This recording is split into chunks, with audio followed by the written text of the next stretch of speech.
एक लड़की गलती से एक बैज को छू लेती है और अचानक उसके सामने एक बिल्कुल अलग दुनिया प्रकट हो जाती है। यह देखकर वह सन्न रह जाती है, लेकिन जैसे ही बैज उसके हाथ से गिरकर जमीन पर आता है, वह पल भर में वापस धरती पर लौट आती है। तभी वह महसूस करती है कि उसके आसपास मौजूद लोग उसके साथ अजीब तरह से पेश आ रहे हैं। वह खुद को सामान्य दिखाने की कोशिश करती है और जमीन पर पड़े उस बैज को देखती है, यह पक्का करने के लिए कि यह सिर्फ उसकी कल्पना नहीं थी। वह सावधानी से दोबारा बैज को छूती है और सचमुच वह फिर से तुरंत दूसरी दुनिया में पहुंच जाती है। इस बार वह खुद को सुनहरे गेहूं के विशाल खेत के बीच खड़ा पाती है। जब वह मुड़कर देखती है तो दूर उसे एक हाईटेक शहर दिखाई देता है। उसकी जिज्ञासा तुरंत जाग उठती है। वह उस शहर की ओर बढ़ना चाहती है, लेकिन तभी किसी वजह से वह अचानक फिर से पुलिस स्टेशन में वापस आ जाती है। घबराकर वह आसपास के लोगों से पूछती है कि क्या वह पूरी देर वहीं खड़ी थी। एक लड़का उसे ऐसे देखता है जैसे वह पागल हो गई हो। वह मदद करने के लिए बैज उठाने लगता है, लेकिन केसी उसे तुरंत रोक देती है। साफ है कि वह नहीं चाहती कि किसी और को बैज का रहस्य पता चले।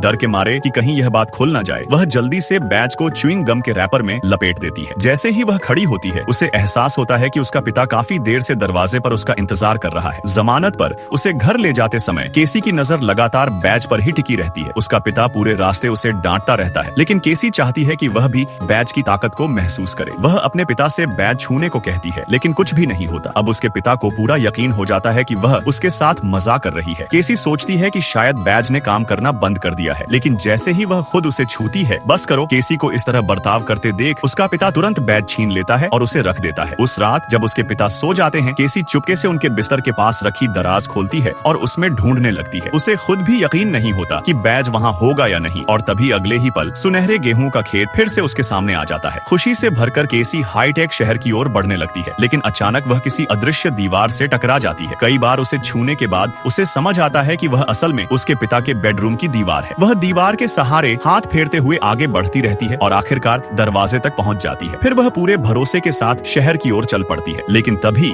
वह दूसरी मंजिल से सीधे पहली मंजिल पर जोर से गिर पड़ती है। वह फिर से बैज उठाकर यात्रा करना चाहती है, लेकिन घर में बहुत भीड़ होने के कारण वह जल्दी से अपने पिता का एक मोजा उठाती है और बैज को उसमें लपेट लेती है। वह अपनी साइकिल बाहर निकालती है और चुपके से घर से निकल जाती है। सड़क पर पहुंचते ही वह दोबारा बैज को छूती है और राहत की सांस लेती है। यह अब भी काम कर रहा है। संतुष्ट होकर वह अपनी साइकिल से आगे बढ़ती है। थोड़ी ही देर में वह कुछ किलोमीटर दूर एक खुले मैदान में पहुंच जाती है, लेकिन जब वह इस बार बैज को छूती है तो कुछ अविश्वसनीय हो जाता है। सुनहरे गेहूं के खेत में जाने के बजाय वह सीधे उसी हाईटेक शहर के अंदर पहुंच जाती है।